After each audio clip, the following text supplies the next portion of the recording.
कांदा प्रश्नावर भास्कर भगरे लोकसभेत आक्रमक झालेत। लाल कांद्याच्या भावात मोठी घसरण झालेली आहे।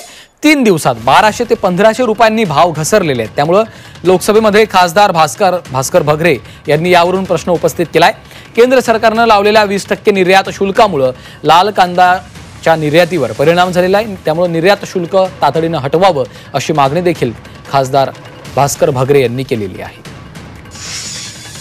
माझ्या मतदारसंघातील लासलगाव कृषी उत्पन्न बाजार समितीमध्ये 12 डिसेंबर 2024 रोजी कांद्याचा सरासरी भाव हा 3 ते 3.5 रुपये प्रति क्विंटल होता आणि आज 4 दिवसामध्ये हा कांद्याचा भाव सरासरी 1500 रुपये प्रति क्विंटल झाला आहे आणि त्यामुळे आणि दिवसांदिवस अजूनही कांद्याचं किंमत कमी होण्याची शक्यता आहे आणि त्यामुळे शेतकऱ्यांचा उत्पादन खर्च देखील सुटणार नाही आणि म्हणून माझी आपल्याला विनंती की आपण शासनाला आपल्या मार्फत विनंती करतो की कांद्यावरचं जे निर्यात शुल्क 20% आहे ते 0% करावं आणि त्यामुळे खऱ्या अर्थाने शेतकऱ्यांना न्याय मिळेल म्हणून आपण या प्रश्नी लक्ष घालावी।